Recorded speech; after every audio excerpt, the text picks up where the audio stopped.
Na bokutani boba pandisango na Katembo Ndalini Julien mondele mboka wa engumba Goma oyo apesamela ebunga na AFC23 esakola makete moyi FARDC akangamaki na engumba mokonzi etuka Nord Kivu bisika azalaki kobatama sanza sambo elekisika wuta AFC23 ekoma na Goma.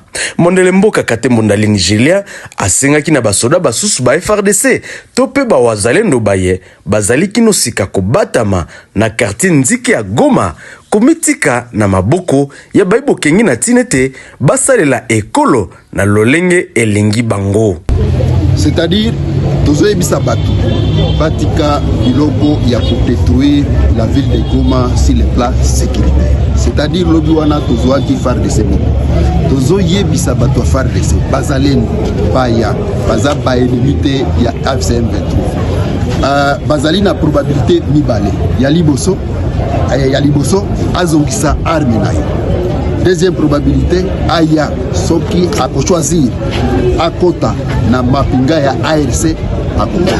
Soki ako choisir akopona azonga na vie civile akozonga. Nzoka nde basali mbongo baike bakangamaki pe na engumba Goma pamba te bazali kotekela baimboka biloko biebi bebisami. Katembo Ndalini Julien mondele mboka wa Goma apekisi basali mbongo ezaleli ena mpe asakola kete baye bakokangama lisusu bakozwa etumbu esengeli engebene na mibeko mia ekolo Congo démocratique. Ba produit permis tozo ebisa na population ya Goma bazala biche biloko mibale ya liboso eza kotala date ya fabrication ya produit eloko ya mibale eza kotala date ya expiration ya produit.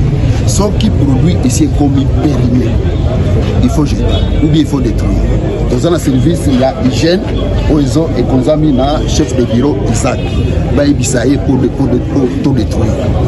Eloko ya mibale ezali soki date elingi expiré yebisa biso tokoyeba ndenge tokusala mais epekisami na miboko ya leta kozwa biloko oyo esi expiré kopesa na population na biso eza ko détruire santé ya population na biso et ça on ne peut pas accepter.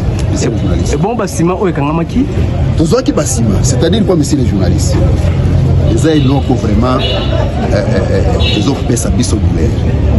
Imagine que ville na biso ya Goma etongami lokolo ya cratère ya Goma. Mais na ba commerçant baza na Goma bazozwa ciment balongoli ciment original bazui sable tobenga ko zielo bazui zielo basangisi yango na ciment. Quel est l'avenir? Imagine toi ceux qui pratiquent wana ici est sali par exemple 4 à 5 ans. L'avenir, tu vois que l'avenir vraiment elle est sombre. Une fois tremblement et bêti na Goma certaines maisons vont s'écrouler. C'est-à-dire topesi ultimatum na batu oyo bazosala pratique wana bazozwa zielo basangisango na nani na sima.